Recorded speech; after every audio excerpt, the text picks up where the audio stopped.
quel réel plaisir de vous retrouver. Nous sommes le 4e jour de la semaine et c'est comme si on vous avait pas vu depuis je sais pas combien de temps. Pourtant hier on était bien ensemble à 18h. Oui, parce que nous avons rendez-vous du lundi au vendredi 18h. Et on est ravis à chaque fois, même si vous pensez que c'est plus pour vous qu'on est là, mais nous on est aussi là pour nous. Ça nous fait vraiment plaisir de vous avoir. Merci d'être toujours là au rendez-vous, fidèle au poste. Bonsoir, Joe, un peu comme Joe, hein. Oui, lui il est toujours fidèle. Hein. Dans tous les sens du terme. Ça va, Joe? J'ai raté quelque chose aujourd'hui, non? Ah bon? Ah, tu as dit. Demandé aux gens comment ils vont. Ah, super. Que vous allez bien. D'accord. Voilà. C'est pas tombé dans les oreilles de sourds, Joe. Hein. Je pense que oui, ils vont. De l'autre côté, ils vont bien quand ils nous voient à 18h en tout cas. N'est-ce pas, Lydie? Oui. Et moi aussi, je suis contente quand je vous vois d'ailleurs. Tu es magnifique. Merci. J'ai décidé d'arborer un foulard, mais vous pouvez pas savoir pourquoi. Joyce. En fait, j'ai mis un foulard parce que je suis en train de détacher. Oui, bon, moi c'est honnête, mais c'est très beau. Je te rassure. Voilà. Et puis ça brille aussi sur les doigts. Moi j'ai remarqué qu'il y a quelque chose de... Donc bonsoir à nos téléspectateurs. Et ce soir, on va penser aux gens qui sont au Zimbabwe. Le Zimbabwe qui est donc toujours tristement connu à cause de Mugabe, enfin tristement en tout cas ces derniers temps, et qui pourtant est un magnifique pays dont la signification est maison de pierre. Parce que figurez-vous qu'il y a des ruines, une véritable forteresse de pierre là-bas, et de très très belles chutes. Hein. Enfin bref, c'est un magnifique pays. Eh oui. Et voilà, et ça fait partie de notre beau patrimoine africain. Super. Et à côté de toi, c'est Tommy. Ouais. Ça va, Tommy? Qu'est-ce qui t'amuse autant? Ça va bien, non, je ne sais pas. Bon, enfin je suis très heureux d'être là sur le plateau ce soir. Et j'aime quand une femme est pure comme une africaine. C'est super beau. Ah, c'est pas très pur, hein, parce qu'il y a d'autres choses qui sont pas africaines, la montre. Oui. Le pantalon, mais de la toutes les façons, c'est une belle tentative. De toutes les façons, c'est très beau. Merci, Toby. Donc, encore ce soir, nous aurons un thème qui sera vraiment délicat. Donc, on va parler de stérilité dans le couple. Dans le couple, oui. Et vous verrez un peu ce que les gens en pensent. Ah ben, on va le dire, hein, le thème. En cas de stérilité d'un des conjoints, selon vous, la solution serait-elle la séparation, l'attente d'un miracle, 2, poursuivre la vie de couple, 3, adopter, 4, ou laisser l'autre conjoint faire des enfants en dehors du couple. 5. Donc, oui, c'est pas 5, c'est 5 possibilités. Il peut en avoir 6, 7, hein, mais nous, on a retenu celle-là. On a retenu ces 5 possibilités. Mais vous pouvez donner d'autres. Donc, vous allez sur notre page Facebook, vous postez votre avis sur le sujet. Et puis, on va retrouver, Dexter viendra nous retrouver ici. On en reparlera tous. Ben oui, c'est lancé, hein, l'émission est lancée. Et tout de suite, c'est l'actu. Ah, j'ai oublié DJ Eto. DJ Eto. Ah, mais DJ Eto, il n'a pas remarqué parce qu'il va pas d'à côté, mais bon, DJ Eto est là. Pas ma faute when I get money. Pas ma faute quand j'ai un peu d'argent. Pas ma faute quand j'ai un peu d'argent.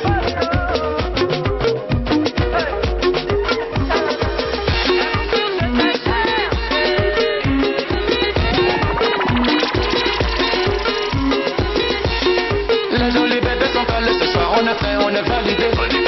Sanotti, Gucci, Versace, la sapeur de qualité. Madame midi soir on parle, on a trop d'avance, il n'a pas idée. Laisse-le parler, on n'a pas le temps de les écouter. Laisse-le parler, laisse-le parler. Laisse-le parler, on n'a pas le temps de les écouter.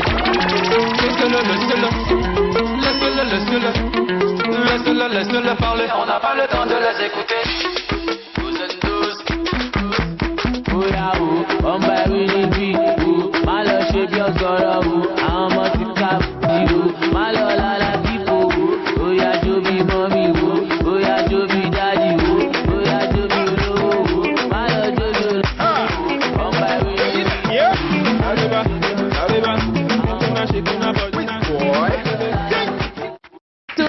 Ça nous permet de retrouver l'actu, c'est maintenant.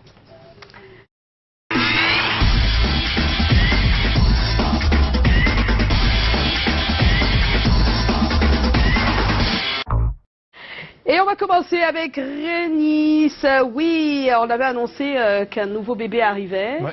Eh bien, le bébé est là, ne vous inquiétez pas, c'est un bébé musical. Donc, pour ceux qui... On ne sait jamais, il y a pas mal de personnes qui veulent prendre un peu la place du gentleman, aller demander sa main. Mais il y a encore du temps, là. Vous pouvez, elle n'est pas encore prise. Mais son nouveau bébé musical est déjà prêt, et même en clip. On va regarder un extrait.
Voilà, une nouvelle chaleur. Voilà, Nice nous revient très loin de la sauce, hein, s'il vous plaît. C'est très loin. Très loin. Vraiment rien à voir avec la sauce. Moi, je la trouve mais par contre, si vous avez connu Nice avant la sauce, vous comprendriez tout à fait que c'est la vraie Nice. C'est la vraie Nice. Oui, je crois que la sauce est un titre un peu commercial quand même. Et d'ailleurs, ça a bien marché. Ça a bien marché, voilà. Exactement. Hein, Jovi, on attend toujours, hein, moi je veux dire ici, parce que Jovi, quand ça reste seulement dans les portables, là, c'est pas bien. Moi je vais dire ce qui se passe. Jovi a promis une musique pour C'est comment. Et on l'attend toujours. Jovi, si tu nous écoutes, hein, on t'attend. Il a promis une musique pour C'est comment? Oui, il a promis. Donc, c'est une dette, hein, c'était un secret entre Jovi et moi, mais là, c'est dit là. Hein, Jovi, donc là, il n'y a pas moyen. C'est toi qui as promis, j'avais rien demandé. Donc on attend Jovi. En tout cas, nous, on t'attend. Voilà. Et puis après le nouveau Nice Doudou, ben, il y a aussi le nouveau Dynastie le Tigre. Mais là, c'est pas le clip. Hein. Vous allez écouter son tout nouveau Bébé. C'est super quand même. Hein. C'est un titre, hein, mais c'est super, je vous jure. Il a donné rendez-vous aux fans carrément vendredi, donc demain. À 18h sur YouTube. Bon, nous, on va écouter un bout. Oui. D'accord? Ouais. Ils ont réussi à nous séparer. C'est vrai que ça fait mal. Mais quand j'étais gamin, mon père me disait souvent: Cédric, ce qui est à toi est à toi. Si c'est pas à toi, peu importe tes efforts, rien ne pourra changer. Malgré tous mes efforts, rien n'a changé. Que tu sois loué. Je me souviens comme si c'était hier, quand je jonglais au ghetto avec Margot.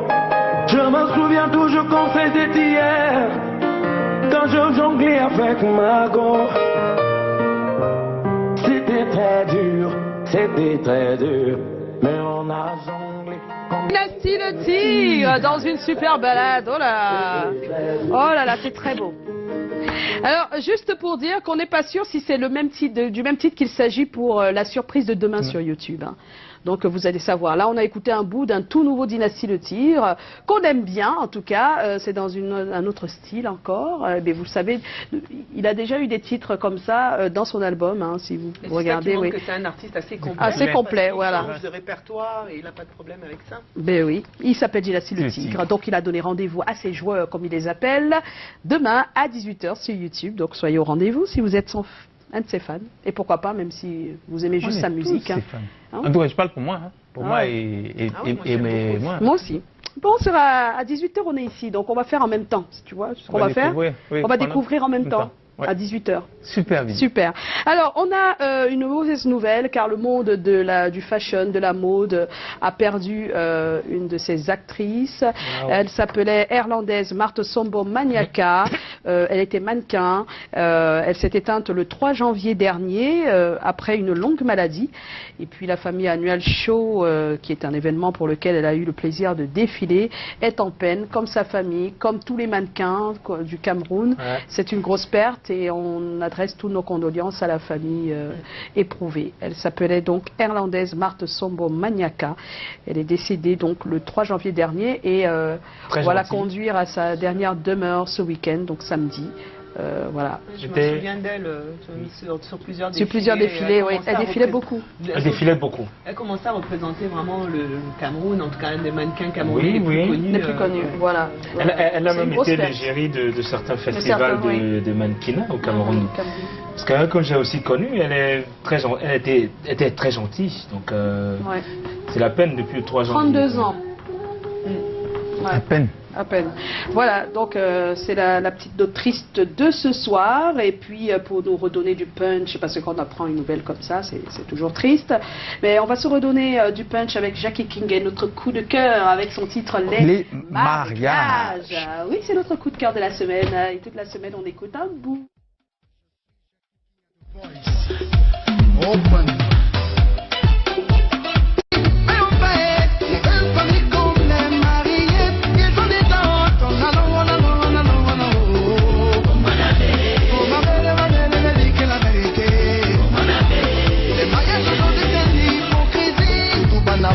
You can find calcul les hommes aussi calcul. Oh, dans l'amour, t'en as,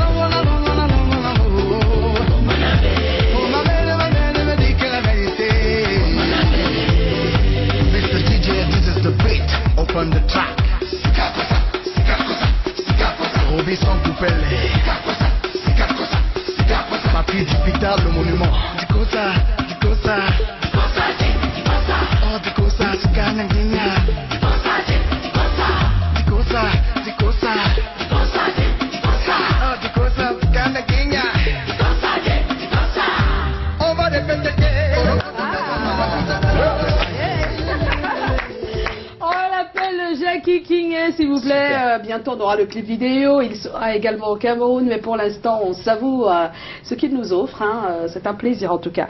Jackie King, les mariages, c'est le titre. On parle d'hypocrisie, en tout cas.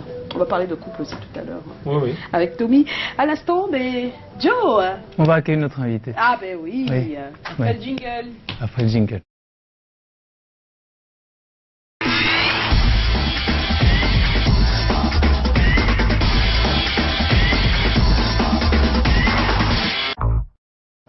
Alors Joe. Oui, on va recevoir notre invité. On va recevoir notre invité. On va recevoir notre invité avec le concours de nos auteurs. Aimé Kadji Moukouri, Colin Swanchan et Eric Potso.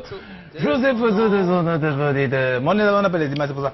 Donc, nous allons recevoir Karine Mambou. Karine Laure Mambou. Alors, permettez-moi de vous le dire, Karine, avant d'avoir rencontré cette dame, j'avais jamais rencontré quelqu'un qui, comme vous, en sait autant que cette dame, la dame qui est à ma gauche, à ma gauche, que je ne vais pas citer. Je suis une demoiselle, moi. Hein? Vous pouvez le dire à la télé. Bien sûr, je suis en train de le dire à la télé. Elle est en train de le dire à la télé. Alors, une dame qui en sait autant sur les médias, sur l'écriture de son nom, sur l'écriture des livres, sur l'écriture même des hiéroglyphes. On m'a dit de le dire, c'est Cathy, elle pense que ça va faire rire. Alors, vous avez une belle histoire avec la communication. D'abord, vous êtes comme tout le monde, né, parce que vous n'êtes pas un Pokémon, vous êtes un être humain, vous êtes né à Bafoussam, et vous voulez ressembler à votre mère. Bon, né de votre mère, vous lui ressemblez déjà sur le plan physique, mais sur le plan physiologique et du caractère, vous vouliez être comme elle. Donc, entrepreneuse, femme au foyer et épouse. Donc, voilà. Vous avez fait comme vous avez pu. Beau flirt avec la radio, ça commence à peine 16 ans. Vous participez à une certaine émission qui s'appelle Juvénile sur Radio Poila. Et incroyable, vous côtoyez quelqu'un que je rêve de rencontrer. Tu l'as pas encore rencontré? Jamais, Léonard Chatelain. Ben oui, je le vois qu'à la télé. De lui. Oui, je le vois qu'à la télé. Je le regarde. Hein. Oui, je le regarde comme je regarde Jay-Z, Kanye West et même Emmanuel Macron. Je les ai jamais rencontrés nulle part. Donc ça, c'est pour la Radio Poila. Puis vous passez par la Radio Star. Et là, en plus d'avoir rencontré des gros noms, lui Roger Noisieux, Jean de Grasse Moutassi ou alors Carole Lewey, vous décrochez en plus votre premier contrat de travail. Hein. Vous êtes très jeune et vous avez déjà un gros contrat. Vous présentez une émission de musique urbaine. À cette époque, c'est quand même assez rare. La musique est encore marginalisée. Et vous êtes une femme, c'est également rare dans le milieu. Ça fait ce qu'on appelle le double handicap. Si c'en est un. Si c'en est un. Oui, donc vous continuez vos études, vous travaillez aussi, et puis vous allez rejoindre la capitale, Yaoundé. Comme le dit le texte, je vais à Yaoundé, la capitale. Cherchez ce qu'on peut y trouver. Vous poursuivez vos études, vous êtes en faculté de sciences à l'université de Yaoundé, puis vous allez un peu faire Radio Santou, et puis vous allez faire un peu les autres médias. Des médias comme le groupe L'Anecdote, vous serez sur un média comme... on peut dire Vision 4 sur ce plateau. Sûr. Oui, on peut dire Vision 4, on peut dire Satellite FM, on peut dire toutes les autres. Radio, vous allez donc faire les médias et continuer ce que vous avez déjà commencé. Vous allez côtoyer de fabuleux animateurs comme Francis Laplage et Valsero. Là, vous êtes sur Afrique 2. C'est pour dire combien vous avez fait le tour. À part les médias, il y a également votre activité financière ou alors du business parce que vous ressemblez à votre mère et entre-temps vous lancez le Karine Express Pressing sans publicité, sinon je me fais taper sur les doigts. Donc on a déjà parlé un peu de communication, on a déjà un peu parlé d'affaires, on parle aussi d'art. Parce que depuis que vous êtes envolé pour l'Afrique du Sud, vous faites plein de choses dans le milieu artistique, principalement la littérature. Parlons de votre version des faits. Est-ce que vous pensez, vous aussi comme tout le monde, que 32 gigas ne donne pas 500 gigas? Ce n'est pas le thème du livre, la version des faits, c'est la version, une partie de son histoire, de ce qu'elle a vécu, du traumatisme d'une enfance violée. Je parle de l'enfance, hein. De la personne, moi j'en sais rien. Si. Peut-être, elle nous dira. On nous dira, voilà, elle nous dira. C'est une belle œuvre qu'on aura donc l'occasion de découvrir parce que vous êtes avec nous. On pourra également reparler de votre parcours. Bienvenue, Karine Mambou. Ah, on reçoit Karine Mambou. Yeah.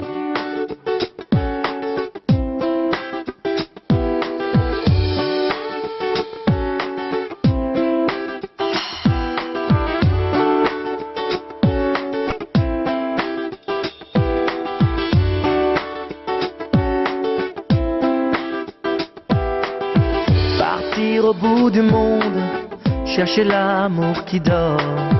Les montagnes des déserts ne pourront pas t'arrêter. Tout au fond de ton âme, y a une flamme qui s'endort, où la vie peut jaillir comme une étincelle de joie.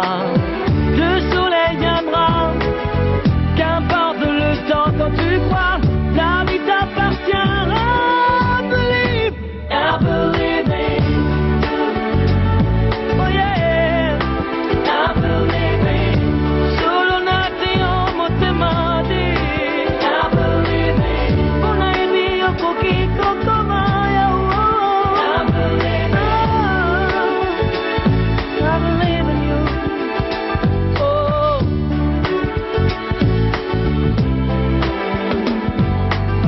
Quand on vit comme l'éclair, on n'a pas peur du tonnerre.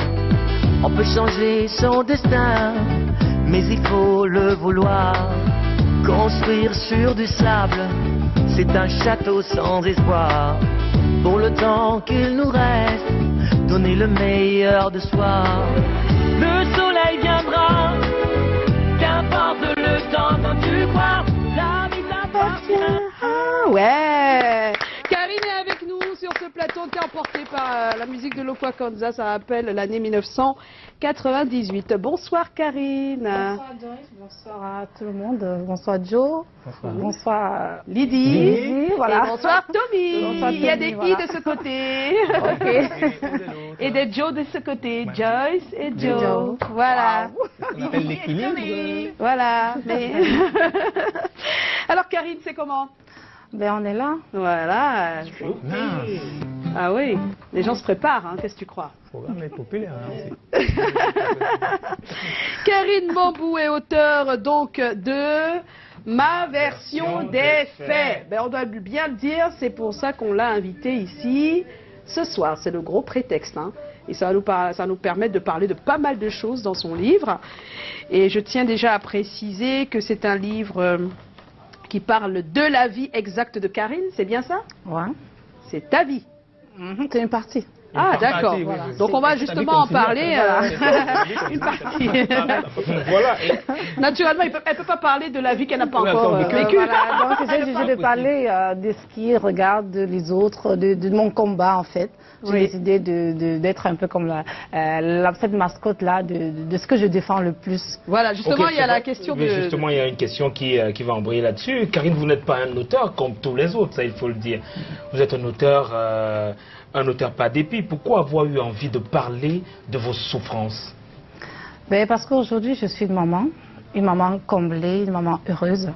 Et j'aime tellement les enfants que ce par quoi je suis passée, je ne voudrais pas qu'ils passent également par cela, quoi. Donc j'ai décidé de dire ce que j'ai ressenti lorsque j'étais plus petite et que je n'ai pas pu en parler à cause de ces bourreaux qui me l'ont interdit en me faisant croire que je devais mourir si j'en parlais.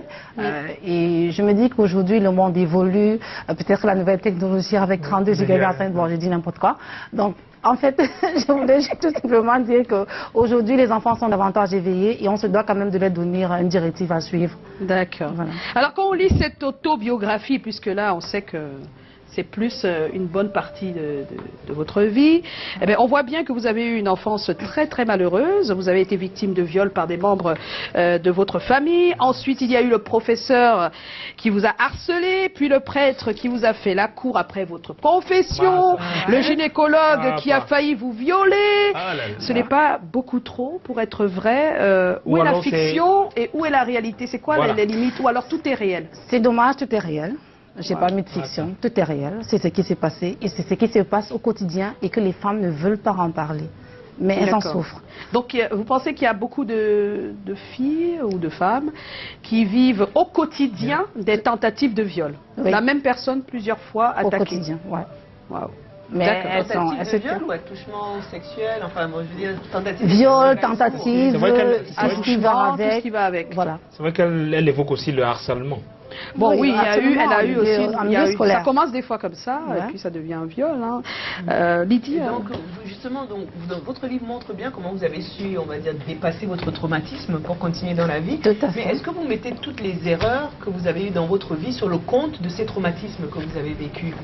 Ça veut dire à chaque fois que quelque chose ne s'est pas produit, vous avez repris, par exemple, vous avez fait votre bac 3 fois, donc vous n'avez pas réussi vos examens 2 fois de suite parce que vous aviez un professeur qui vous menaçait, on va dire, de viol ou d'attouchement. Donc, est-ce que c'est le cas? Est-ce que c'est à cause de ces... Oui, alors, je vais ajouter des choses. Là, il y a vraiment le fait qu'elle a repris le bac, d'accord. Peut-être d'autres erreurs comme cette période où vous commencez à faire un peu n'importe quoi, entre guillemets, un peu comme si vous étiez une fille qui vient d'atteindre sa puberté et qui décide de faire des folies, mais seulement c'était des folies avec des filles et pas vraiment. Finalement, après c'était... Des folies avec des filles et pas le fait que vous c'est-à-dire qu'elle a eu des tentations... oui, elle a eu des tentations, elle a failli être lesbienne et puis après elle a laissé tomber et puis elle s'est mise à aimer que les hommes aient mal, c'est-à-dire faire des choses pour qu'ils se sentent mal parce qu'elle les détestait, donc elle faisait des pièges, elle faisait des... Est-ce que cette partie-là vous mettez sous le compte du fait que vous avez été traumatisé? Oui. Toutes ces erreurs, toutes les erreurs de votre vie, c'est parce que vous avez été violée? Oui, moi je crois que c'est parce que j'ai été traumatisée et que j'avais l'envie de me venger. J'ai été étouffée, on m'a fait croire que si j'en parlais j'allais mourir, donc du coup, quand j'ai l'occasion de me rendre compte que je ne peux pas mourir et qu'il est tard, je n'ai même pas de force pour décrier ce phénomène ou encore pour accuser ces personnes parce qu'il est tard, je me dis ok, je vais me venger sur les hommes, je vais faire quand même ma part, je vais faire quelque chose qui va les blesser au quotidien et c'est ce que je faisais. Donc j'ai pris sur moi l'engagement de ne pas être vrai avec les hommes, de les manipuler, de vouloir faire des bagarres avec eux. Et je me suis mise au sport. Donc le sport également m'a permis le sport m'a permis de rêver, d'avoir le courage de dire plus haut ce que je pensais, même si j'étais une fille naturellement calme. Mais ce que je faisais après avec les autres qui m'entouraient, principalement les garçons, parce que je suis très dure avec les hommes. Donc du coup, c'était pas ça. D'accord. Je vais lire quand même un passage qui parle un peu de cette manipulatrice que vous étiez parce que vous en aviez marre de ces hommes qui passent le temps à être les bourreaux. C'est ça, hein, ouais. C'est ce que la majorité font, hein, même si on ne dit pas toujours tout. Alors, par la suite, Ngounou, donc Ngounou c'est elle dans le roman, Ngounou a appris à manipuler les personnes à sa guise, particulièrement ses amoureux. Elle se plaisait à les provoquer. Loin de sa maison familiale, elle se faisait passer pour une fille dangereuse. En famille, elle reprenait une attitude de sainte Nitouche. Sa vie était remplie de cachotteries et de mensonges. Elle avait plusieurs personnalités. C'est vraiment la réalité, pas un film d'horreur. Donc, si on comprend bien, ce traumatisme-là a créé un trouble de personnalité en vous. Oui, parce que ces personnes m'ont volé ma dignité, ils ont volé la personne que peut-être je devrais être une autre personne, mais ils me l'ont volé. Donc, du coup, ils m'ont transformé en ce que je ne voulais pas être. Et cet enfer a duré combien de temps? La tranche d'âge, s'il fallait peut-être calibrer ça? De 10 ans. Je vais vous dire que le traumatisme ou des séquelles, ça reste à vie. On a toujours des séquelles. Mais on se doit quand même se dire que c'est pas parce qu'on a subi cela que la vie va s'arrêter. Dieu merci. J'ai pu faire des choses autres qui rentrent dans la logique du bon sens. Mais il y a des victimes qui ne sont pas comme cela.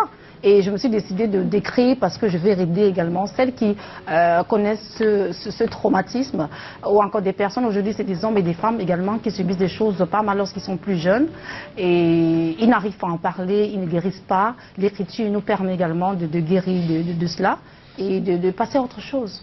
Et la question que se pose souvent Jean Materne dit sur la télévision nationale, ou qu'il se posait, que sont-ils devenus? Je veux dire...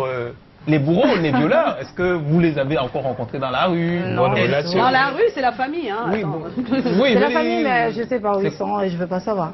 Donc, plus vous n'avez jamais eu de confrontation, vous n'en avez jamais parlé? Après, non, on n'a plus jamais parlé. J'ai grandi, des membres de la famille pour la plupart ou de l'entourage proche, alors comment, je veux dire, vous n'avez pas eu l'occasion de les revoir? Non. Pas l'oncle, je dis, personne. Ils savent que vous en avez parlé ici? Voilà. Non, ils ne savent pas. Peut-être parce que je suis à Canal 2 et Canal 2 là, ils vont savoir. J'aimerais bien savoir s'ils nous regardent. J'aimerais bien savoir. Le bourreau? Vous vous adressez au bourreau? Ben oui, peut-être qu'ils regardent, oui, on ne sait jamais. Voilà. Bon, vas-y, regarde alors. c'est parce que j'ai pas eu le temps de retenir les noms d'emprunt, mais j'aurais pu. Et comment ont réagi vos parents quand ils ont su, s'ils ont su, parce que je sais pas. Comment ils ont su déjà, les parents? Ah, ils le savent, aujourd'hui ils le savent. Comment? Ils le prennent bien parce que ensemble, on a parlé de pouvoir protéger les enfants. Comment ça s'est passé? Comment tu es arrivé finalement à leur en parler? Ça s'est passé? Aujourd'hui, je suis grande, donc je peux dire ce que je peux dire, je peux préparer les parents. Encore que j'ai grandi en étant un temps plus responsable qu'il fallait, j'ai précipité les choses. Donc ces personnes m'ont fait être comme cette mère qui supporte tout, qui doit prendre chaque enfant comme il l'est et défendre et prendre des coups sur elle en fait. Non mais j'aimerais quand même savoir, parce que ça a été, quand on lit le livre, ça a été très très difficile d'ouvrir la bouche et de dire aux parents, même quand vous aviez déjà 18 ans, vous ne l'avez pas dit. J'ai dit c'est maintenant que je le... Ah, c'est maintenant. Mais c'est ce que je veux savoir justement, comment ça s'est passé? Non, je les ai préparés, il a dit ok, genre là je vais faire un livre, le livre parle de ci, ah, c'est quand vous avez écrit le livre. Et voilà. Ouais. Okay. Et quelle était leur réaction? Qu'est-ce qu'ils ont dit?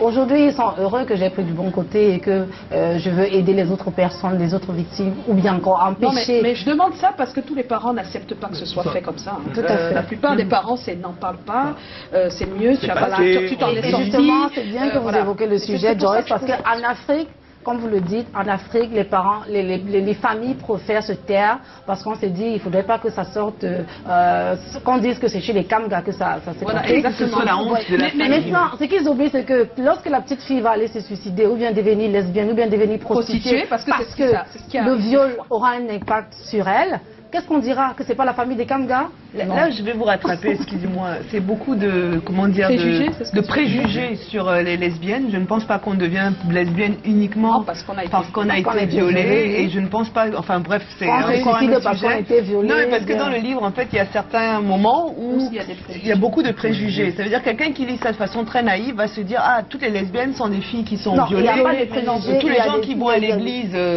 où les prêtres profitent des confessions intimes des jeunes filles pour leur mettre la pression. En fait, la façon dont c'est écrit, c'est que quelqu'un raconte son histoire intime. Là, elle vient de le dire une fois de plus. Les prêtres, ça peut arriver, ça dépend de comment est-ce que le viol a impacté sur vous. Et quelle personne ça a trouvé là? Tout à fait. Parce que c'est donc ça. S'il y en a qu'on viole, elles vont aller carrément se suicider. Mais c'est pas toujours parce qu'on a été violé qu'on se suicide. Non, mais c'est important de le souligner. Mais je veux juste dire qu'il ne faudrait pas juger des gens tout de suite. Essayer de comprendre quand même leur histoire avant de porter un jugement à leur personne. Mais ça, c'est une question complètement détachée. Est-ce qu'on peut adapter ce livre en dessin animé? Il sera adapté en film. Il sera adapté en film. Le projet est déjà lancé parce qu'il sera en film. Est-ce que vous avez rencontré un psychologue? Très bonne question. Oui. Et c'est d'ailleurs la raison pour laquelle j'ai compris que les hommes n'étaient pas que mauvais, qu'il y avait aussi des bonnes graines parmi. Et... Non, mais il y a le camarade de classe qui t'avait déjà montré un tout petit peu. Oui, mais il y avait ça, il y a la réticence. Il t'a montré quand même que, machin, mais à un moment donné, il y a un doute quand même entre vous, vous demandez, mais est-ce qu'il ne serait pas aussi un piège, machin, et voilà. Mais tu as aussi été fiancée, donc à ce moment-là, tu savais déjà qu'il y a des personnes Après être passée chez le psychologue, que j'ai été fiancée. Donc le psychologue, c'était avant la fiancée. Ah, mais voilà. Pourquoi l'épisode du psychologue n'est pas dans le livre? Si, il y a l'épisode du psychologue. Oui, j'ai évoqué le sujet. Oui, le sujet, mais on n'a pas vu, on n'a pas la scène où tu es allé le voir. On aurait aimé voir le chemin. On n'a pas parlé, tu n'as pas beaucoup mis ça en avant. C'est histoire de vie, c'est une partie. Oui, voilà. Mais c'était important parce que beaucoup de gens ici ne savent pas qu'il faut rencontrer des psychologues. Oui, et je voulais... permis d'aider finalement à surpasser. En fait, moi, je voulais juste demander, est-ce que le fait d'aller voir le psychologue, c'est votre propre action ou alors vous avez été... C'était un monsieur, un père de famille, un responsable, qui m'observait tout le temps et qui avait compris que derrière mon sourire se cachait en fait une tristesse. Et il a bien voulu qu'on en parle parce que j'avais déjà 16 ans à ce moment-là. Et puis, il m'a démontré qu'il n'était pas une mauvaise personne parce qu'il n'avait pas d'arrière-pensée avec moi. C'était un père de famille qui me prenait vraiment comme sa fille. Et quand je lui en parlais, il allait voir le psychologue. Ah, d'accord, il vous a mis en... Voilà. Oui. Ok. On peut considérer que tu as dépassé un tout petit peu ton traumatisme. On peut le dire. Et aujourd'hui, s'il y avait quelque chose à dire à des personnes qui nous regardent et qui souffrent encore qui auraient plus ou moins traversé les mêmes étapes et qui en souffrent encore. C'est d'en parler. Il faut regarder la caméra et leur dire. il faut en parler, libérez-vous, c'est très important. Parce que lorsqu'on n'en parle pas, on souffre doublement. Moi, je peux vous le dire, c'est quand j'ai écrit ce livre que je me sens complètement guérie de cela, que j'ai plus peur d'en parler et que je me dis, ok, mon combat, ce sont les enfants. Les enfants, ils sont innocents parce que lorsqu'on a 15 ans ou 16 ans ou 18 ans, la société trouvera toujours des prétextes pour dire que c'est parce que vous êtes habillé sexy, parce que vous êtes des petites culottes provocatrices. Et lorsqu'on a 10 ans, je me pose la question. Donc, du coup, si vous êtes dans cette tranche d'âge-là, entre 0 et 13 ans, et surtout aussi les parents, soyons proches de nos enfants. Écoutons-les parce que généralement, c'est le problème aussi de la faute aux parents. Ils sont toujours partis, ils font confiance aux membres des familles parce qu'ils sont victimes aussi d'abus de confiance. Ils ont le souci de bien faire dans la famille, mais les bourreaux sont là à côté. Parce que quand ils rentrent, ils sont fatigués, ils font confiance. L'enfant veut dire, écoute maman, je voulais te dire que tantôt, ah non, c'est pas le moment, je suis fatiguée. Et comme ça, l'enfant se braque. Il développe en lui des stratégies pour se comprendre soi-même. Et ce qui arrive à la fin. C'est la cata. Ouais. Alors, ce qu'on va faire maintenant, Karine Mambou, c'est qu'on va regarder un Vox Pop. On a posé une question, c'est même Tommy qui était sur le terrain avec Donald. Alors, que pensez-vous d'une jeune fille victime de viol qui décide de dévoiler tout dans un livre? On a posé la question à quelques personnes, Donald. On regarde. Déjà, je la trouve assez courageuse. Elle a bien réfléchi. Moi, je la félicite beaucoup. Parce que sur des petites filles qui ont été violées font ça, tout le monde serait très fier. Du courage, puisqu'elle a eu cette brillante idée de surmonter d'abord ce traumatisme et de faire connaître son expérience au public, puisqu'il y a nombreuses jeunes filles qui ont de ces problèmes, qui ont vécu ce genre de choses, mais qui jusqu'à aujourd'hui restent cloîtrées en elles-mêmes. Ça veut dire que c'était resté gravé dans sa mémoire. Elle est encouragée, oui, parce que si elle n'a pas eu la possibilité dans son enfance de pouvoir s'exprimer parce que soit elle était brimée par ce parent-là qui la violait, parce que c'est généralement le cas, elle peut tout au moins, dès qu'elle a cette majorité, pouvoir l'exprimer afin de sensibiliser et de condamner ces actes qui constituent des fléaux qui minent véritablement notre société. De conseiller à ses copines de faire également comme elle, en écrivant un ouvrage comme ça. Parce que quand elle ouvre un ouvrage, c'est pour elle qu'elle fait cet ouvrage-là. Vraiment, pour cette jeune fille-là, je lui dis vraiment bravo et merci pour avoir surmonté sa peur, son trouble. Et elle pourrait être un canevas pour d'autres jeunes filles qui sont toujours dans le noir d'arriver vers la lumière. C'est en communiquant, c'est en dévoilant au grand jour qu'on met justement à nu tout cet art et on empêche justement cette prolifération parce que lorsque les actes sont posés et ne sont pas dénoncés, ils continuent n'est-ce pas, ils évoluent en fait et ce n'est pas bien pour notre société. Derrière un violeur... Eh bien, ça crée un débat sur ce plateau. Mais ce qui est bien, c'est qu'on sait que c'est beaucoup de courage pour l'écrire. Même déjà pour penser à l'écrire, c'est déjà quelque chose. C'est un phénomène qui existe chez nous, mais on n'en parle pas. Quand on écoute les gens, le viol n'existe absolument pas. Il y a même une victime qui parle sur Internet, qui en a ras-le-bol et qui finalement a craqué et a tout dit. Elle a fait une vidéo qui circule depuis un moment. Elle raconte tout. Et je pense qu'elle donne des noms aussi, non? Non, mais c'est bien parce que ça va faire reculer justement les fameux bourreaux. Et c'était toujours un membre de la famille, hein, donc elle a vraiment... 95% des viols se passent en En tout cas en Afrique, c'est beaucoup d'impunité, donc ils se disent qu'ils sont à l'abri de tout et le fait qu'on en parle, qu'il y a Internet... Je pense qu'ils préfèrent faire dans la famille parce qu'ils savent que la famille va protéger. Oui. Pour la dignité. Pour préserver la dignité. On va faire le conseil de famille, on va arranger. Voilà. Donc tout de suite, c'est le moment du mailing. Pas mal de personnes ont répondu sur la toile au sujet de ce soir. Et le sujet était simple. En cas de stérilité d'un des conjoints, selon vous, la solution serait-elle la séparation, l'attente d'un miracle, poursuivre la vie de couple, adopter ou laisser l'autre conjoint faire des enfants en dehors du couple? On accueille Dexter.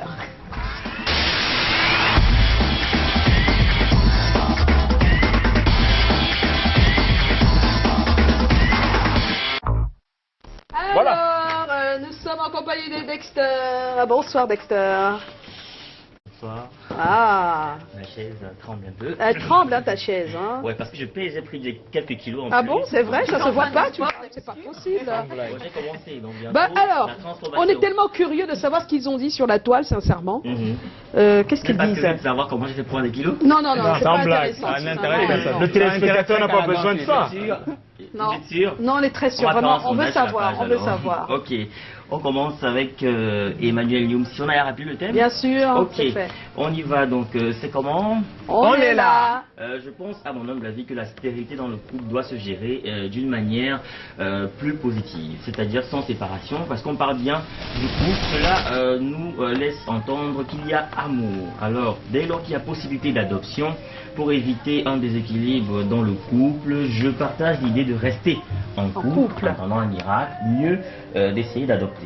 Voilà. Autre message, Vega Kamoé, c'est comment? On est là. Moi, perso, on devrait permettre à l'autre de faire un bébé dehors et de le ramener à la maison. et la maman de dehors, elle ne doit pas essayer son bébé. Mais attends, c'est un avis, c'est un avis. Oui, on sait, mais celle de dehors, tu la prives de son bébé. C'est pas possible. Attention, c'est pas terminé.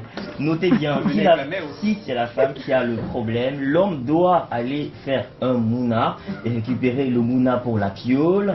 Et si c'est l'homme qui a le problème, la femme va porter la grossesse des et elle dit que c'est lui à la piole. Tout cela dans le consentement de l'autre. Hein. Exemple, la série Guerre des biens de Manolap. Autre message, Sony et Monia et Chom. C'est comment? On est là.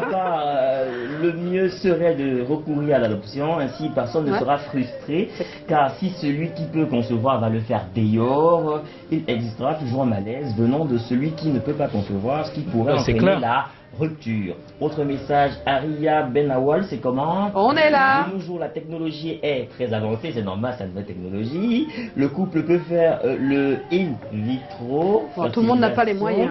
En prenant le spermatozoïde de l'homme, bien le fortifier, puis introduit pour l'organe dans l'organe de la femme. Merci pour les explications. C'est bien ça.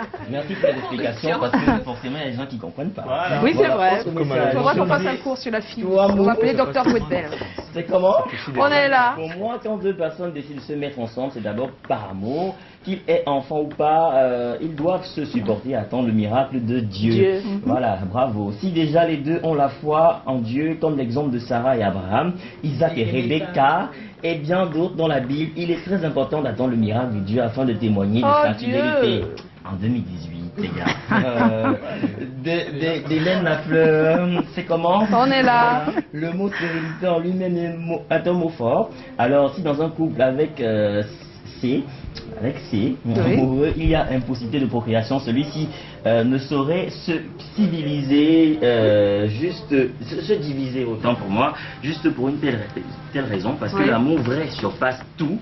Du moins au XXIe siècle, nous pouvons, via l'évolution de la science, résoudre de tels problèmes à travers la fécondation in vitro, insémination artificielle. De plus, les mères porteuses, les adoptions peuvent aussi être des solutions à la place d'une séparation.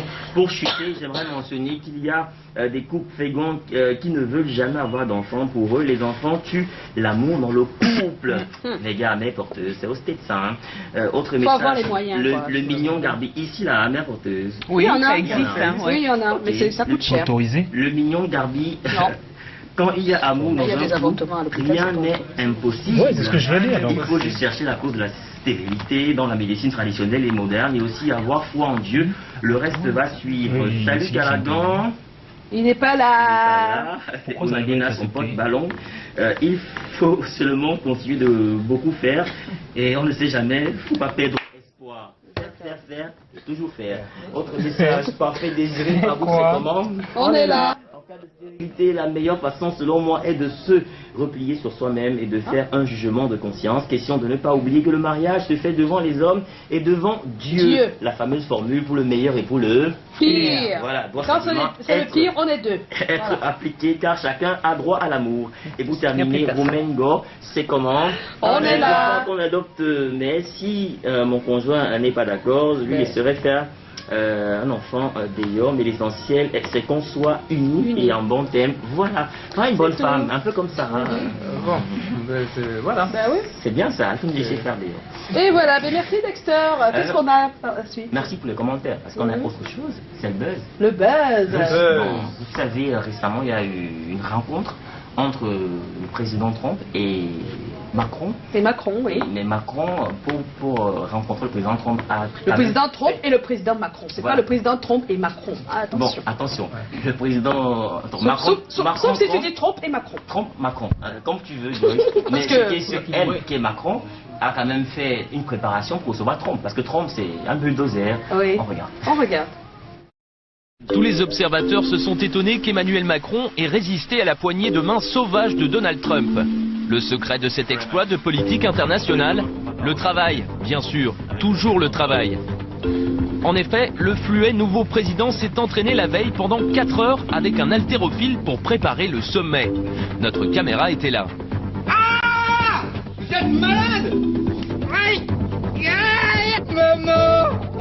Bibi! C'est pas facile de rencontrer Trump. C'est pas Macron. Ah. Et c'est le moment des selfies, Dexter. Oui. Alors, Karine, ça t'arrive de faire des selfies, certainement. Alors, nous, on en fait tous les soirs dans cette émission. On va en faire une. Un peu de téléspectateurs qui nous ont envoyé.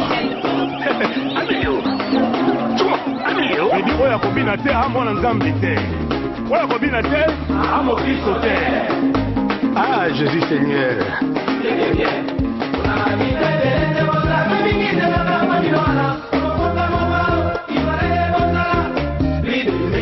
Ahmed Bakayoko, l'homme du peuple.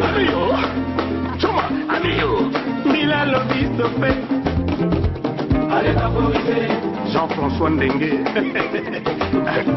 Ndengue, le bistopé. C'est bon. Allez, favoriser. Mila, le bistopé. Allez, favoriser. Chuma. Mila, le bistopé. Le boss Paul Obambi. Dans la photo. Vous êtes convoqué. Vous êtes qui? Écoutez.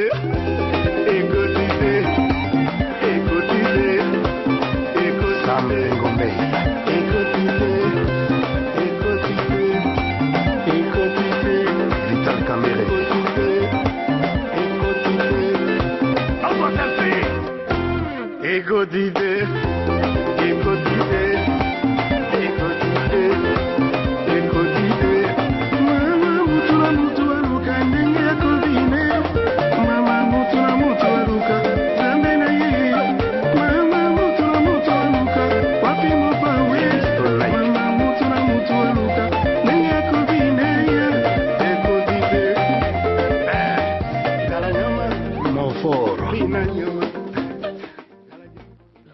Voilà. En compagnie de Karine Mambou avec son livre, la version des faits. Ben oui.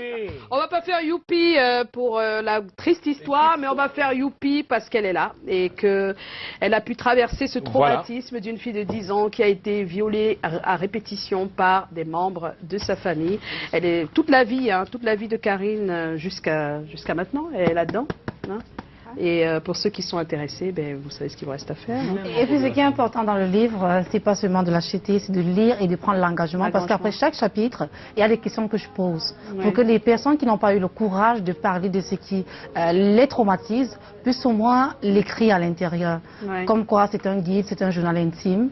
C'est pour ça qu'il est en format B6. C'est la raison pour laquelle je n'ai pas fait ça volumineux. Parce que s'il faut raconter l'histoire de toute une vie, je crois pas que... ça suffira pas. C'est un résumé de sa vie jusqu'à aujourd'hui. Une vie assez difficile, mais qu'elle traverse malgré toutes les embûches. Et tout de suite, on va s'arrêter sur ce thème de ce soir. En cas de stérilité d'un des conjoints, selon vous, la solution serait-elle la séparation, l'attente d'un miracle, poursuivre la vie de couple, adopter ou laisser l'autre conjoint faire des enfants en dehors du couple?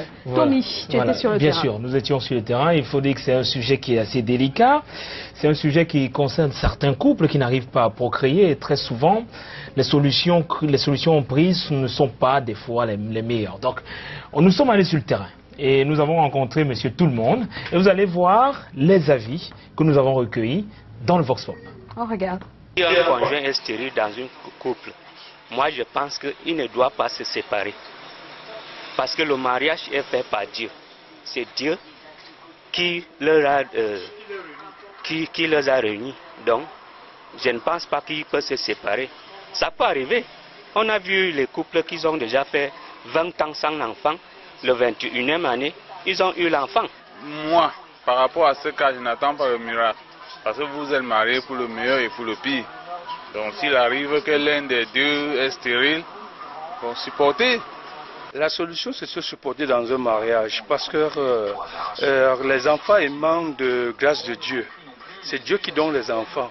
Même même à 50 ans, vous devez vous supporter.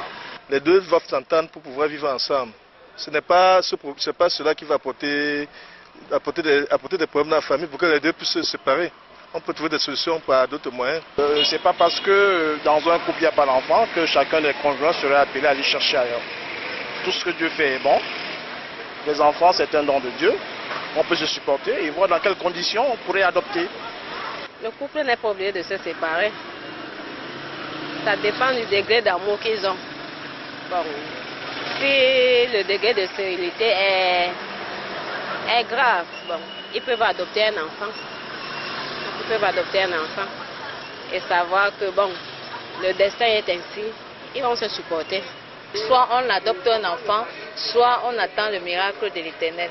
Pour moi, la solution serait soit d'adopter un enfant, s'ils s'aiment assez, ou soit de suivre un traitement pour résoudre le problème. S'ils croient au miracle, ils doivent attendre le miracle. S'ils croient au miracle, ils doivent attendre le miracle. Parce que Dieu fait le miracle. Pourquoi pas selon... Ce n'est pas qu'ils doivent se séparer ou non, non, non. Je suis contre ça. Je suis contre ça. C'est ça le mariage. Pour le pire, pour le bon, pour le meilleur, c'est tout ça. On a de belles réponses, hein. Le Vox Pop, il est génial, hein. Ouais. Alors, on a le sondage, c'est bien découpé le gâteau, hein. Ouais, on enchaîne directement là. Alors, 40% c'est 40% c'est pour le fait qu'on puisse poursuivre en couple. Ah, poursuivre en couple. C'est quand même pas mal. 40% disent qu'on continue ensemble. Qu'on doit continuer en couple. Maintenant, il y a certains 30% adopter. L'adoption des enfants. Donc c'est la deuxième solution, d'accord. Et un enfant hors mariage, il y a 5%, c'était en back-office qu'on disait. Ah, il y a séparation et un enfant hors mariage ou hors couple, 5%. 5%. Et 20% c'est Et 20% c'est on attend le miracle. On attend le miracle, 20%. 20%. Donc première possibilité, tout le monde dit pas de séparation. Pas de séparation. Ensuite, on adopte. Et ensuite, on attend un miracle. Et maintenant, on après, on a peut-être un enfant en mariage quand le miracle n'arrive pas. Hein. Maintenant, il y a d'autres qui, après tout ça, s'il n'y a rien de tout ça, on se sépare. En fait, moi, je comprends que finalement, il y a 90% des gens qui veulent ne pas se séparer. Oui, il y a 90%. Adopter veut dire qu'on reste ensemble. Exactement, oui. Attendre le miracle aussi, oui. Super, mais il y a d'autres qui aimeraient rester ensemble et pas d'adoption. Hein. Mais moi, je pense c'est ça, en fait, le truc. Oui, mais ça fait bien le pourcentage aussi. Mais c'est ça. Les 10% doivent correspondre à des personnes qui se marient pour un but précis. Donc, par exemple, le but d'avoir un descendant dans la famille ou un héritier ou ce genre de choses. C'est pas que c'est un but, c'est qu'on le mariage, c'est la conséquence. C'est la conséquence, c'est qu'on conçoit le mariage. La suite. Et donc, quand tu n'as pas ça, tu as l'impression que tu n'as pas de suite. Alors que tu peux avoir ta suite à travers un enfant à qui tu transmets des valeurs, à travers. Oui, c'est une suite. Et on a souvent l'impression. Tu es ma suite aussi, non? Oui, d'une certaine façon, absolument. Donc, j'ai pas besoin. En fait, c'est ça. Et les gens ne comprennent pas que ça peut se transmettre. Mais quand on en fait, il faut aussi comprendre. Avant qu'on ait l'avis de la personne ressource, l'avis de notre invité, Karim Mambou, alors. Pour moi, l'enfant n'est pas la condition sine qua non pour être marié. L'enfant, c'est un don de Dieu. L'enfant, ce sont des merveilles. C'est pas parce que tu es parent de façon... comment ça se dit en français? Non. Si vous êtes parent, c'est quoi le mot? Un parent qui est comment? Explique. Non, votre enfant propre, c'est un mot en français. Ah, avoir son enfant propre? Biologique. Voilà, biologique. Voilà, c'est ça le mot. Si vous n'êtes pas parent biologique, vous pouvez avoir des enfants autour de soi. Ce n'est pas que mauvais, dans votre famille, vous avez des personnes que vous pouvez adopter, prendre de chez vous. Oui. Par exemple, moi, avant d'avoir mon bébé, j'ai élevé des enfants, sans être maman. Et il faut dire qu'elle a eu des problèmes avec la belle famille, avec son fiancé. Finalement, il n'y a même pas eu, il y a eu mariage. Il n'y a pas eu. Il n'y a pas eu mariage. Voilà. Parce qu'elle ne faisait pas d'enfants. D'après ce qu'on on disait que c'était à cause d'elle. Le dire, c'est précipité parce que vous ne pouvez pas faire une tentative d'à peine un an et puis vous dites que telle personne ne peut pas faire d'enfant. Donc c'est bizarre. Ben oui. Bon, alors, on va regarder la personne ressource. On enchaîne directement avec la personne ressource, Maître Patricia Kouwa. On ne dit plus rien après. On revient sur la question sur plusieurs aspects. Vous avez sa lecture des faits. Voilà. On constate qu'il y a la stérilité, il faut d'abord épuiser tous les autres moyens de la technologie. Parce qu'il y a quoi? Fertilisation in vitro. Ça veut dire qu'on prend l'œuf parce que la femme produit toujours l'œuf et l'homme produit toujours le spermatozoïde. Et quand on peut prendre, on peut aller faire et placer. Ça peut aller. Ça peut arranger tout le monde. Parce que c'est toujours l'enfant de l'homme et l'enfant de la femme. Il y a ce qu'on appelle l'adoption simple. Ça veut dire quoi? Vous connaissez les parents de l'enfant. Les parents vous connaissent. Donc vous faites cette conjointement. Ça veut dire que vous avez l'autorité conjointement avec l'autre. L'autre ne perd pas le doigt sur les enfants, mais vous gérez les enfants avec eux. Ou bien l'autre adoption qui est dit complètement, l'enfant vous appartient, qui est un peu plus compliqué.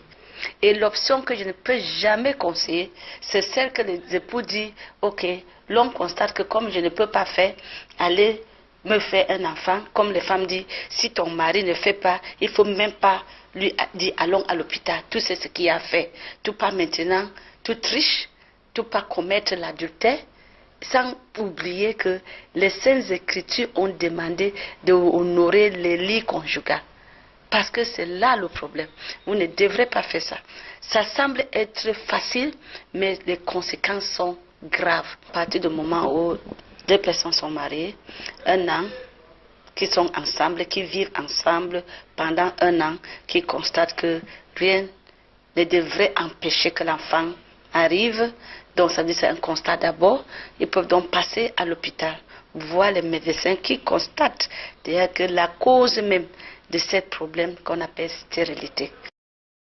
C'est chaud, hein, parce que les femmes, elles aiment pour leur homme, elles sont capables d'aller dehors et de dire que c'est pour lui. Et lui, il sait bien que ce ne sont pas ses enfants, mais il les accepte et il les adopte comme les siens. Ce sont des arrangements qui se font dans certaines familles. Le problème n'est même pas l'homme avec qui elles vivent, c'est la société encore une fois. Regarde, les parents, la famille et tout ça. La société africaine, c'est ce que tu devrais ajouter, parce que la société africaine en elle-même, pour elle, le mariage est synonyme d'enfant plus tard. Et eux, ils ne disent pas enfant adopté, ils veulent enfant biologique. Vraiment, ils ne veulent pas... Il faut aussi parce comprendre. que c'est même pas la famille, parfois ils les aiment, c'est parce que la société met la pression à la famille. Tu as marié ton fils ou ta fille, elle n'accouche pas. Elle n'est pas encore enceinte. Non mais le mot, j'adore. C'est même pas tomber enceinte, c'est elle n'accouche pas. Ah oui, c'est même pas...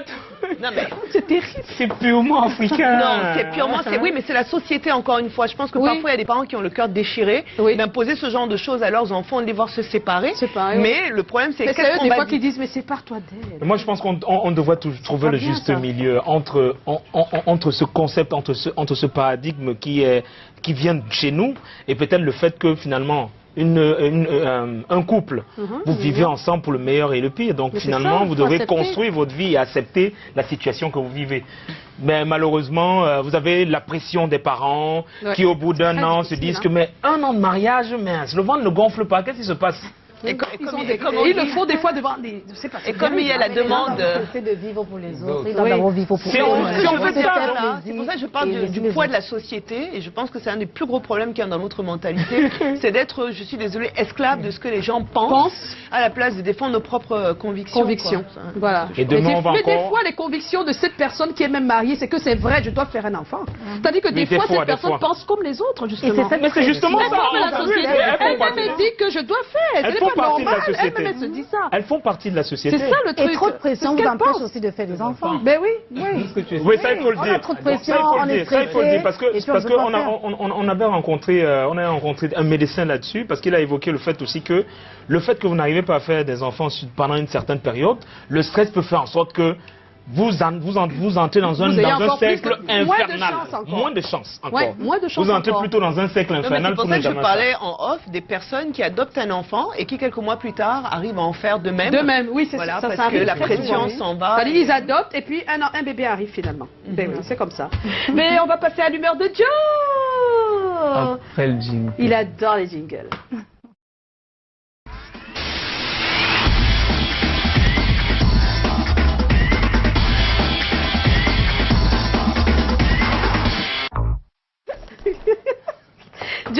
Oui, il faut dire que c'est quand même une chronique compliquée à écrire. Oui, c'est très dur. Oui, parce que dans le cas de stérilité d'un conjoint, qu'est-ce qu'il faut effectivement faire?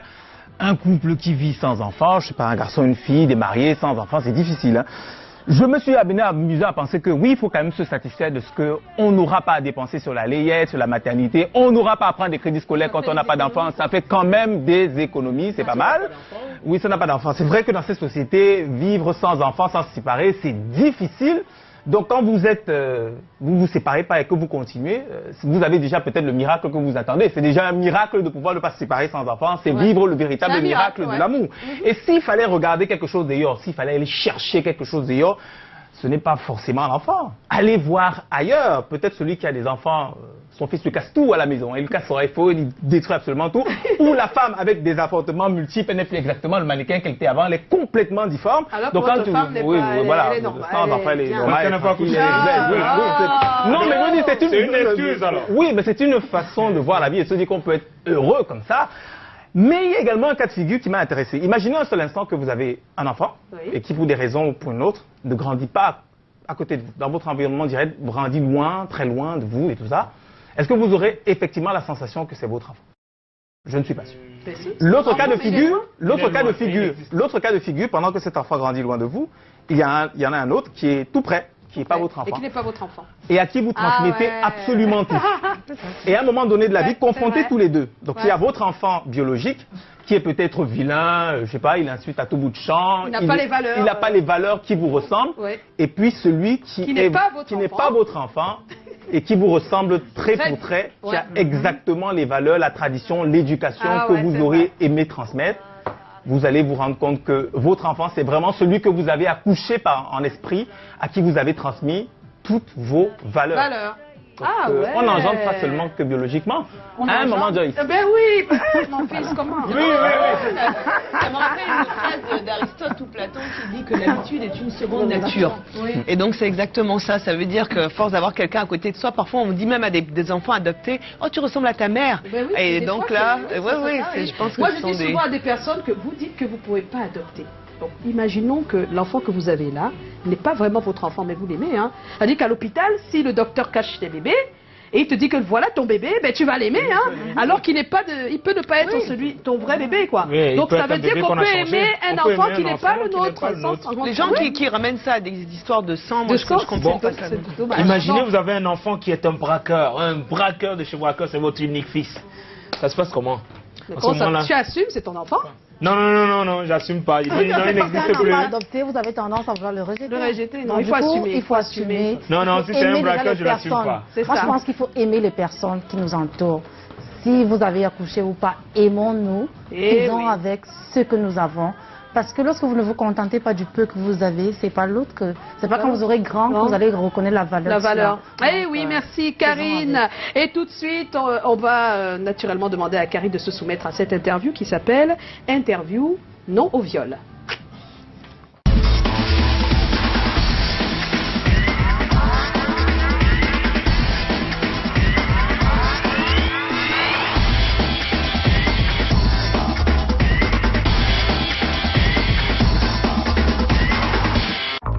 Dans quelques minutes, on va se séparer, mais nous, avant qu'on se sépare de notre invité, on a toujours un petit... C'est pas un jeu, parce que là, on parle quand même de viol, mais c'est des questions qui peuvent amener pas mal de personnes à comprendre qu'on doit dire non au viol. Alors, Karine, c'est très simple.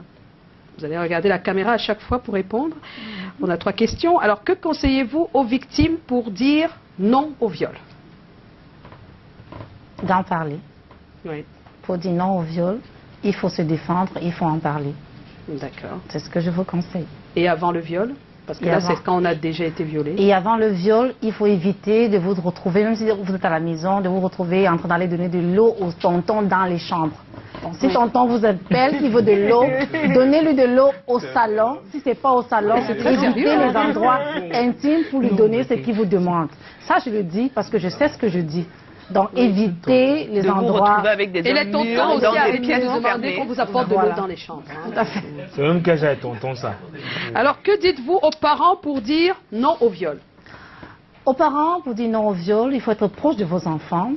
Quel que soit l'engagement, le degré d'occupation que vous avez au quotidien, prenez le temps de parler à vos enfants. Prenez le temps de prendre vous-même le bain de votre enfant, question de voir comment est-ce que votre enfant évolue physiquement, psychologiquement.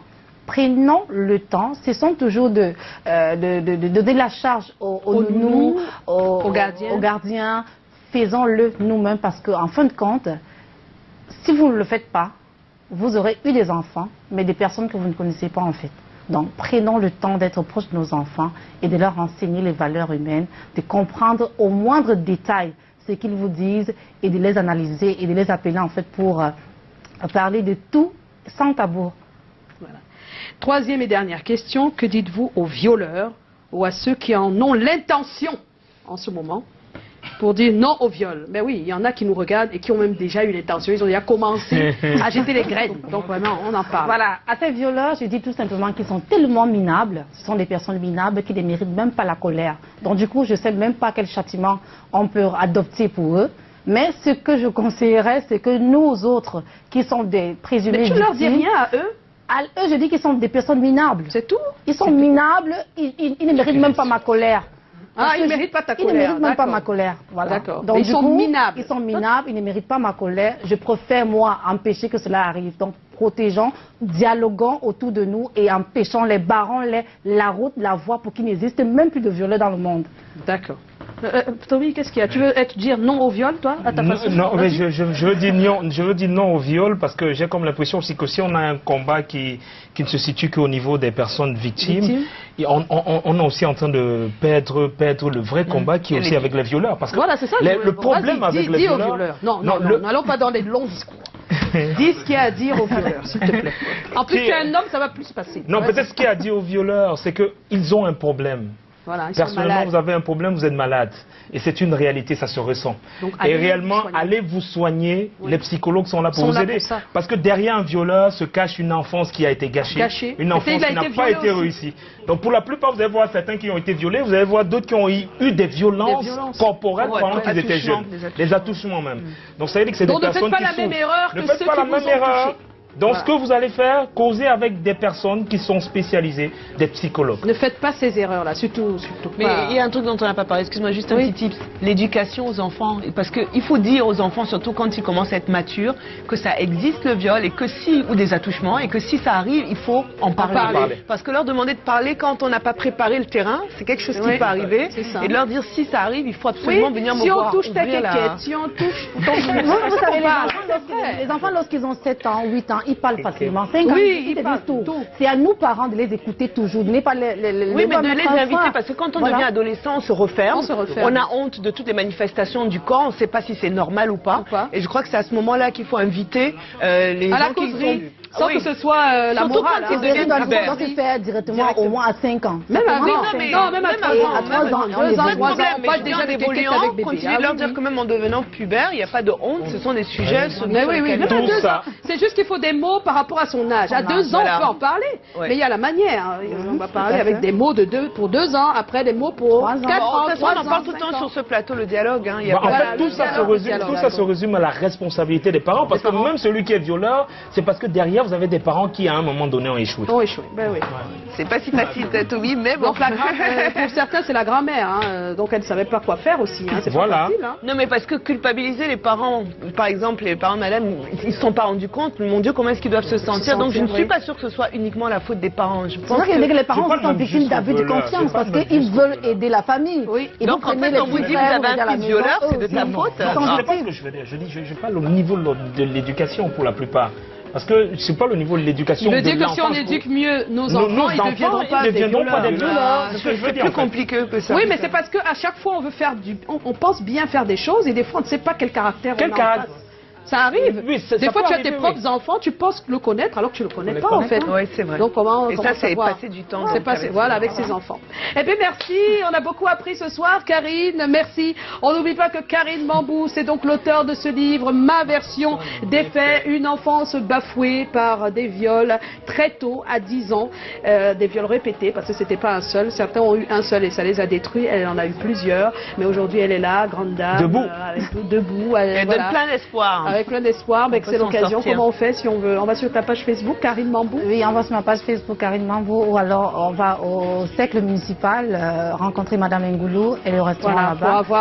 Pour avoir des copies. Et à Douala, on appelle le 699 60 69 61. Voilà. C'est mieux d'aller sur la page de Karine Mambou si vous voulez l'œuvre. C'est très simple. Karine Mambou s'écrit comme vous l'entendez.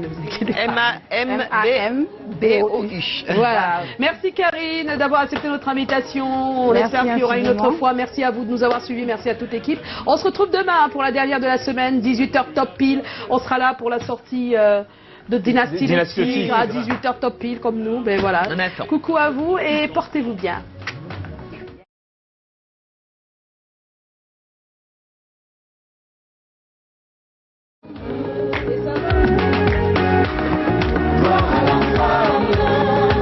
Sergio Polo, chanteur de charme.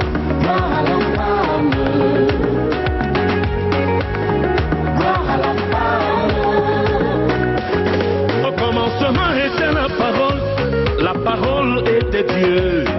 En elle était la vie, et la vie était la lumière des hommes. Fleur est venue